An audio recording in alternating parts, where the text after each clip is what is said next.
Cidade de Câmara de Lobos, um lugar onde as tradições pescatórias encontram a modernidade, preservando uma identidade única.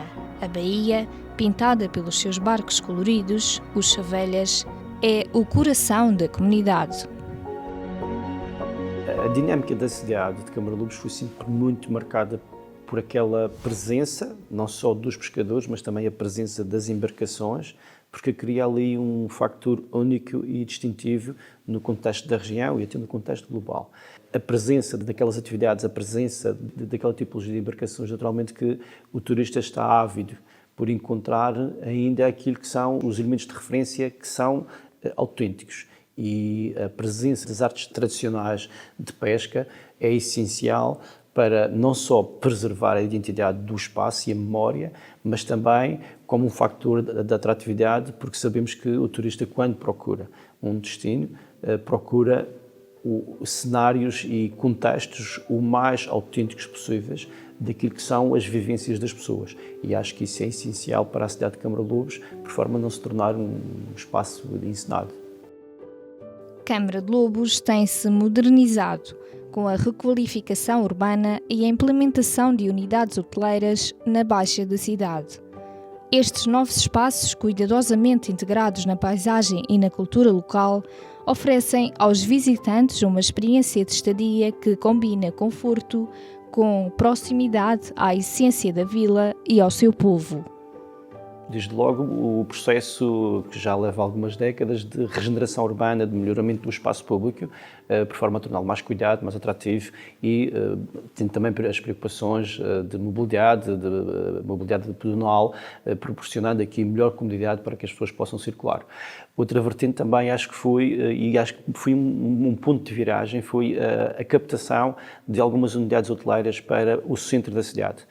A partir do momento em que se conseguiu fazer em que a cidade conseguiu virar essa página e captar, particularmente um dos principais grupos hoteleiros da região e a nível nacional e europeu, foi um ponto de viragem. Porquê? Porque permitiu perceber-se que a cidade de Câmara de Lobos consegue conjugar a tradição, a presença da comunidade pescatória, a presença dos chavelhas, digamos assim, sem que isso seja conflituante, sem que isso seja um estigma, sem que isso seja algo que afugenta os turistas. Bem pelo contrário, porque um dos elementos que, e nós temos tido esse feedback, inclusive de alguns turistas, optam por Câmara de Lobos precisamente porque ainda existe isso, ainda existe essa dinâmica comunitária, ainda existe essa presença dos locais e isso é um elemento que é importante e é muito valorizado.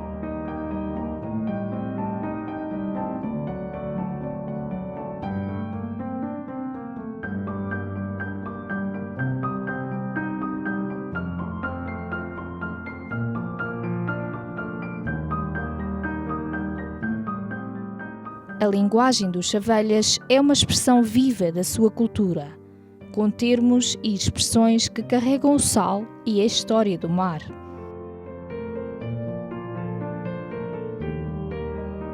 A mulher veio do mar e aquele mal só trouxe muito dinheiro, mas a pequena vai fazer a primeira comunhão e ainda que eu tenho dinheiro para comprar as bexigas da pequena. Ai, aquele mal suado de boca denteira. A adjetivação de chavelha, que há 20 anos atrás era algo pejorativo. Neste momento, felizmente, a designação de chavelha é algo que caracteriza e que identifica. O ilhéu é também um elemento icónico da cidade de Câmara de Lobos. Durante muitas décadas, portanto, acabou por ser um espaço onde se identificou como sendo um espaço de miséria, um espaço de dificuldade, um espaço de alguma marginalidade, digamos assim, e foi importante também por forma a dignificar a memória e a dignificar particularmente aquela comunidade humana que estava estigmatizada no seu todo, e foi importante proceder àquela reabilitação daquele espaço, porque veio também, acho que foi um contributo para dignificar a própria designação do chavelha. O ilhéu de Câmara de Lobos é mais do que um marco físico. É um símbolo profundo, ponto de referência para os pescadores, inspiração artística e guardião silencioso das conquistas daquelas gentes.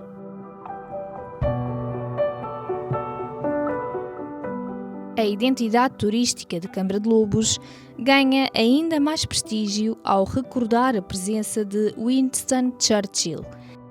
pintura de Churchill, obviamente, estamos a falar de um dos vultos da humanidade que marcaram o século passado. Foi um dos libertadores da Europa, um dos construtores da democracia e da paz no mundo e da liberdade no mundo. A presença dele veio, junto de uma comunidade, veio posicionar Camarlobos como um espaço de visitação e um ponto de referência, e naturalmente que a passagem do Churchill por Camarlobos ainda é sentido, sendo uma figura icónica da modernidade e uma pessoa que é global. A própria cidade veio, nessa oportunidade, também uma forma de se projetar. A criação também do evento, as conferências do Atlântico, inspiradas na personalidade do Churchill e do seu legado, obviamente que acho que é algo que é importante, porque ajuda a promover Camarlobos fora, associando a identidade da cidade a uma figura maior da história da humanidade. A vinda de 1950 de Churchill à Madeira marca uma nova vida para o turismo madeirense, de uma nova imagem da Ilha da Madeira, e faz com que ainda hoje a Baía de Camarlobos, onde Churchill pintou, seja procurada por centenas de turistas ou milhares de turistas. Há muita gente que ainda vem a Camarlobos na perspectiva também de perceber qual foi o contexto que o envolveu para se inspirar no período em que esteve e que ele produziu 3 obras. Descobrimos recentemente que, para além daquela obra mais icónica que é a Baía de Camarlobos, existe no espólio dos arquivos da Fundação Churchill mais 2 obras que foram pintadas a partir da presença dele em Camarlobos. Essas obras foram inspiradas a partir das perspectivas que ele tirou, mas depois foram pintadas fora quando ele regressou à Inglaterra. A própria cidade veio, nessa oportunidade, também uma forma de se projetar. A aposta na criação da escultura é algo que é importante porque ajuda a promover Camarlobos fora, associando a identidade da cidade a uma figura maior da história da humanidade. Ao percorrermos Câmara de Lobos, a poncha e a niquita são, sem dúvida, 2 das mais saborosas e autênticas expressões da cultura madeirense. A poncha nasceu em Câmara de Lobos e ninguém pode tirar. A receita foi de Câmara de Lobos. E a niquita foi agora mais recente. A poncha e a niquita foi em Câmara de Lobos. Na altura, uns 40 anos atrás, era assim, a poncha a pescador nasceu com açúcar, umas casquinhas de limão, a gente se batia até fazer goma, e umas rodelas de limão. A dose que a gente deitava-se no lugar de ser sumo de limão era uma dosezinha de água. E a seguir levava o aguardente, que o aguardente era a 60 graus, que era assim muito mais forte. E agora está a 50 e a 40. Se é 40, para a poncha já não aconselhava. E agora a dose no lugar de água leva a dose de sumo de limão. Leva as cascas do limão e o sumo de limão. Muitos comerciantes já estão perdendo muita qualidade. Já estou a aldrabar através do aguardente. Trabalho com vodka e aguardente junto, para importar muito mais barato, que o preço do aguardente hoje em dia está mesmo para disparar. Estraga o comércio e estraga a clientela que já está feita. Quando uma pessoa vai beber uma poncha, que gosta de saborear uma ponchinha, se não for o bom aguardente, a poncha perde qualidade. A niquita nasceu foi na Casa Farol. Foi uns rapazes que trabalhavam lá, inventaram a niquita. Não sei por que fim. A agricultura tem uma importância relevante para este concelho e, mesmo na cidade, presenciamos a atividade de cultivo da banana da Madeira, responsável pela paisagem natural de Câmara de Lobos. A produção de banana tem um peso relevante, e principalmente na freguesia de Câmara de Lobos, que a banana tem uma produção que, acima de tudo, desenvolve-se até à cota dos 250 a 300 metros. A produção agrícola mais significativa é a banana. Tem condições edafoclimáticas interessantes para isso, tem uma boa exposição solar, tem terrenos avenosos, portanto, e desde há muitas dezenas de anos que a banana é um elemento identificativo do concelho e da freguesia e, de facto, ocupa uma área significativa e é relevante em termos paisagísticos, em termos ambientais e também, por força maior, também na área económica, porque gera grandes receitas para muitos produtores, até porque a banana é um produto maior em termos de volume que a região tem, em termos de exportações. Portanto, no cúmulo global da região é um produto, mas Câmara de Lobos especificamente é o produto mais importante. Agora, como estamos numa fase, um boom de construção, não me vai surpreender que nos próximos anos, infelizmente, algumas áreas importantes de produção vão ser dizimadas, assim posso dizer, por construções, até não só por essa pressão imobiliária, mas também por um outro problema que é devido à escassez de mão de obra, à dificuldade que as pessoas têm em manter os terrenos, e depois também a idade avançada de muitos produtores e que as próprias famílias já não têm interesse em continuar com a produção. Portanto, essa conjugação das duas situações, pressão imobiliária e falta de mão de obra, ou interesse das famílias em continuar com a produção, tudo isso vai ajudar a que algumas áreas sejam reduzidas de forma significativa. Os mercados municipais são lugares onde se perpetuam as tradições e onde as gerações trocam saberes. É muito diferente do que era há 30 anos atrás. A gente vendia no sábado à tarde e no domingo de manhã mais do que se vende agora a semana toda, porque havia aquela concentração de gente. Vinha gente ao mercado do Estreito, Campanar, Ribeira Brava, Ponta de Sol, Santa Rita, Funchal, vinha gente de todos os lados. Havia um ponto de encontro ali no mercado velho. Um agricultor tinha um boi para vender, vinha ali porque comprava, estava ali. Ele queria fazer uma latada, tinha gente que eram os ditos mestres, estavam era ali que faziam contas. Havia ali uma concentração enorme de gente. Há famílias que dependem inteiramente da agricultura, que fazem, tem agricultoras que tudo o que eles produzem e fica. É um dos objetivos do mercado, é ser como que um polo centralizador daquilo que é a vida na sociedade local. Trazer as pessoas para lá, para além de dinamizar toda aquela economia inerente ao mercado, fazer com que seja também um centro de partilha, de convívio, de contacto direto entre o produtor, entre o consumidor, portanto, ajudar a promover toda essa interação. Queremos, de hora avante, cada vez mais colocar o Estreito, em concreto, nos roteiros turísticos, envolvê-los ainda mais em eventos, chamar mais e cativar mais pessoas. Um concelho como o nosso, tem estas paisagens tão belas em termos de vinhas, em termos de agricultura, tem que ter uma montra com as características certas para o efeito. Conhecida pela sua vinicultura de excelência, a freguesia do Estreito de Câmara de Lobos tem nas suas encostas o segredo de alguns dos melhores vinhos da Madeira. Os Henriques eram latifundiários, eram pessoas que tinham uma produção que era entregue aos ingleses, que faziam no fundo a internacionalização do vinho da Madeira. Os Henriques começaram a intervir diretamente no mercado. Tínhamos a empresa instalada no Funchal. Em 1992 começamos com um projeto de instalá-lo aqui em Câmara de Lobos, outro na Quinta Grande, onde temos o vinhedo. Essa propriedade na Quinta Grande hoje tem 22 hectares, tem 10 hectares plantados com verdelho e tem a unidade de vinificação. É lá que nós recebemos as uvas, transformamos as uvas e fazemos todo o processo até que o vinho tenha condições para começar a ser loteado e envelhecido nos armazéns cá embaixo junto ao mar. Os vinhos têm essa nota dos vinhos velhos. Damos a mão aos vinhos, acompanhamos e fazemos com que eles cheguem ao dia de hoje no perfil daquilo que é a Henriques Henriques. O grande legado que nós podemos ter é o contributo para a continuidade da paisagem vitivitícola da Madeira, porque na verdade nós temos que assegurar que o pulmão do nosso negócio continua. É um processo difícil porque nós temos a concorrência da imobiliária, nós temos a concorrência do envelhecimento das populações e da não substituição pelas gerações a seguir. Portanto, há neste momento uma grande preocupação. Nós queremos estar envolvidos na criação de soluções de incentivo para que se continue a fazer a viticultura, que é uma área importante aqui no Concelho de Câmara de Lobos, naturalmente passando por tudo aquilo que é o Vale do Estreito, e influência que a casta principal do nosso vinho tem em relação ao futuro do nosso negócio, que é a tinta negra. Não muito longe, o Jardim da Serra floresce ao ritmo das estações. Aqui, a cereja é a rainha, colorindo a paisagem e dando sabor às tradições. Outrora, a presença deste fruto era muito mais forte do que nos tempos atuais. Recordo-me quando era bem garoto, as crianças iam para as beiras das estradas vender cereja e a verdade é que nós éramos os grandes produtores de cereja nessa altura.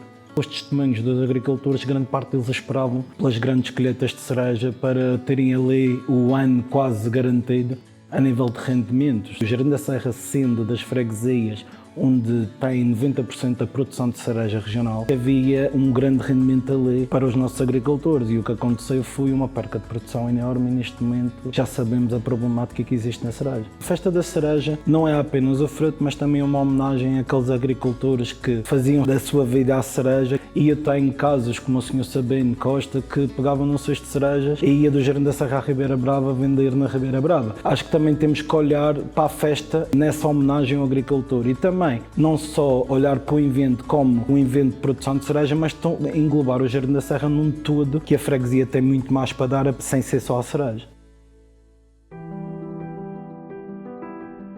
A verdade é que pelos testemunhos dos agricultores, grande parte deles esperavam pelas grandes colheitas de cereja para terem ali o ano quase garantido a nível de rendimentos. Falamos de só nos últimos 10 anos perdemos quase 160 toneladas de cereja e era um valor, e o Jardim da Serra sendo das freguesias onde tem 90% da produção de cereja regional, devemos calcular que a verdade é que havia um grande rendimento ali para os nossos agricultores e o que aconteceu foi uma perca de produção enorme e neste momento já sabemos a problemática que existe na cereja. É quase inevitável a mudança de paradigma e a verdade é que com muita pena, eu faço parte de uma organização de um evento emblemático não só para o Jardim da Serra e para o Concelho, mas também para a região, faz parte do cartaz regional, é das primeiras festas frutícolas da região autónoma.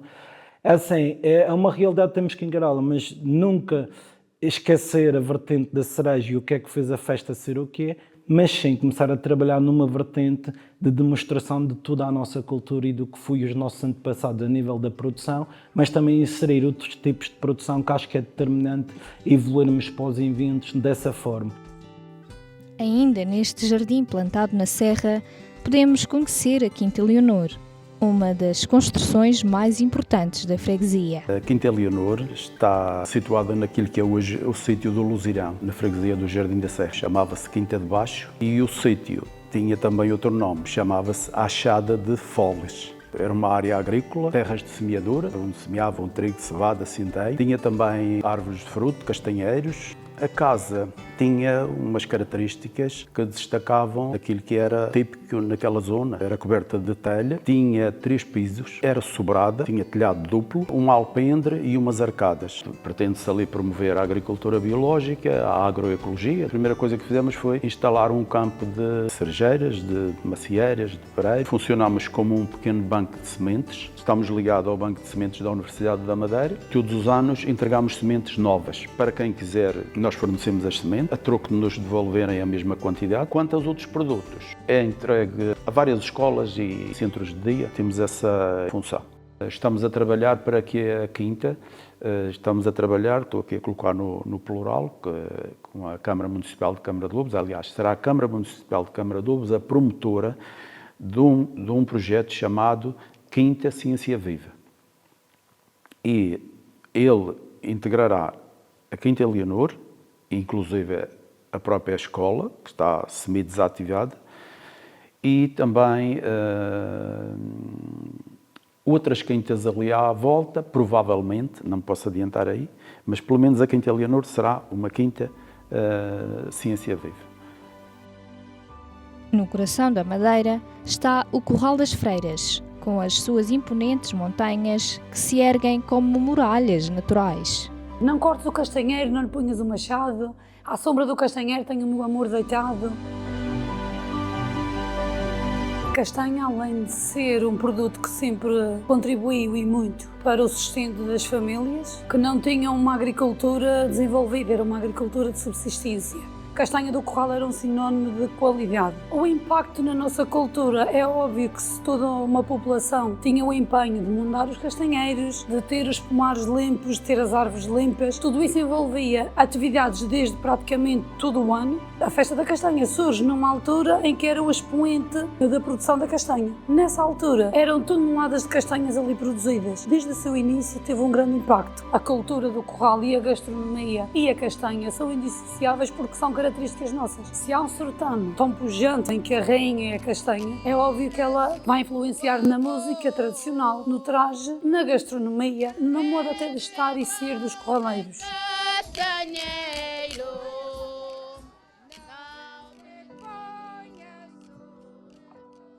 Eu costumo dizer, eu tenho uma frase que diz que o corraleiro sonha mais alto do que as montanhas. E é verdade.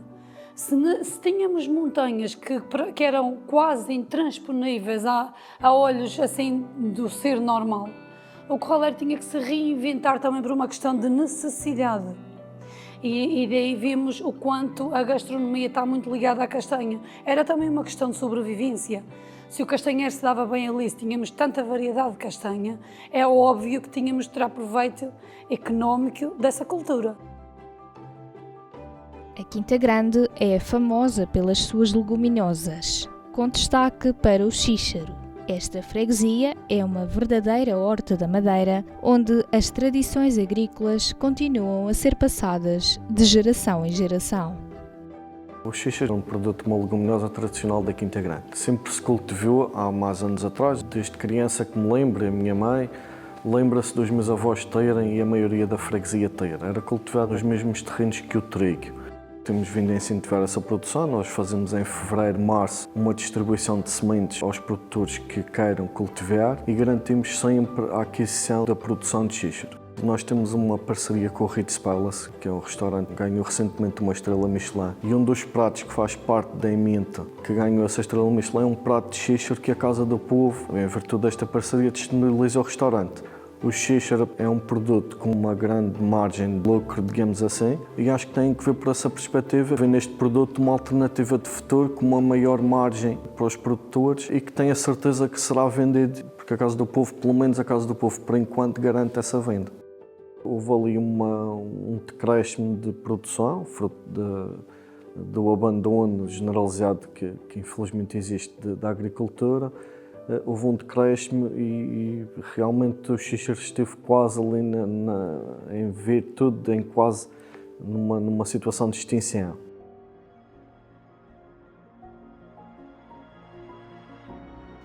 O mar, a pesca e as suas gentes sempre foram o verdadeiro alicerce de Câmara de Lobos.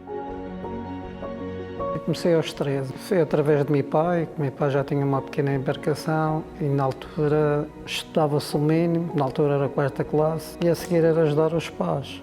O mar é muito violento, principalmente o peixe espada preta, que é uma pesca muito dura. A gente ia pescar para Canárias e outros pontos com aquelas embarcações e eles diziam que a gente era loucos, com uma casquinha de nós a fazer tantas milhas, fazer uma travessia perigosa.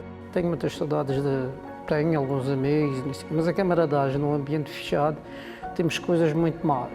Mas também temos coisas muito boas, que a gente está ali 15 dias sempre a levar com a mesma cara, a gente ri, brinca-se quando está bom tempo e quando é uma pescaria boa a gente faz as nossas brincadeiras, a gente faz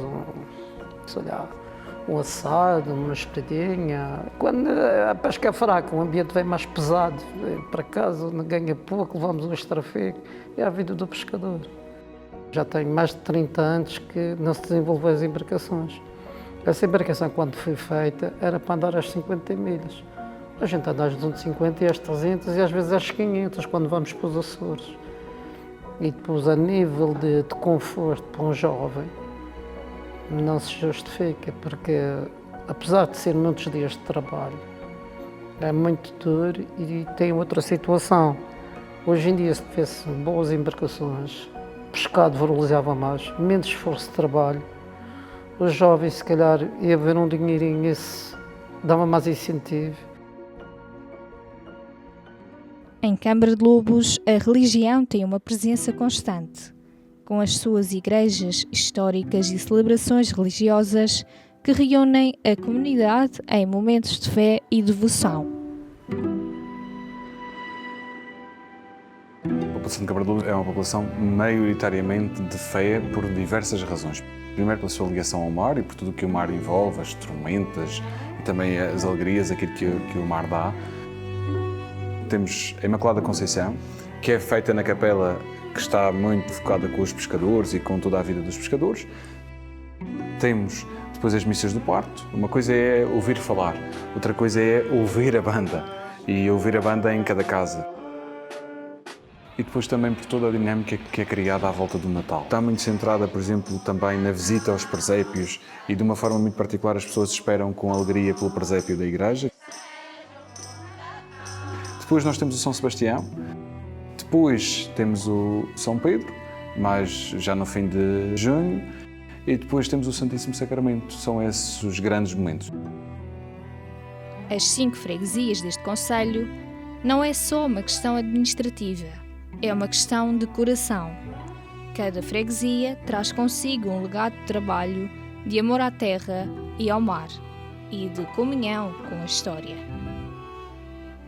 Naturalmente, como camarlubense, nós temos sempre a vaidade que achamos que Camarluz é um dos concelhos que congrega o maior número de elementos paisagísticos e de visitação turística que a região tem para oferecer, bem como é um dos principais territórios que mais contribui para a cultura gastronómica que caracteriza Camarluz. Desde logo a espetada, o peixe espada preto, a sapata, a poncha, o vinho madeira, portanto, são elementos de identidade de Camarluz, mas também elementos de identidade da região. E eles são muito presentes no concelho de Camarluz de uma forma transversal. E todas as freguesias têm esses elementos, naturalmente com nuances, o Curral das Freiras pela presença, pela imponência da sua paisagem, o Estado de Camarluz pela presença da cultura vinícola, o Jardim da Serra e a Quinta Grande pela presença também dos frutícolas e dos hortícolas, em que a agricultura é muito presente, e isso é um elemento que caracteriza muito o nosso concelho. Naturalmente Camarluz também a presença agrícola, mas sobretudo o elemento mais forte de identidade é a comunidade pescatória, obviamente que estes elementos nós temos noção e queremos que fazê-los sobressair, tendo sempre aquela tónica que é preservar aquilo que é autêntico, tentar não desvirtuar, tentar não interferir demasiado no território, naquilo que são as tradições e as culturas características das comunidades, não artificializar demasiado, procurando manter e recuperando aquilo que são práticas culturais que são originárias, que são intrínsecas à identidade das comunidades.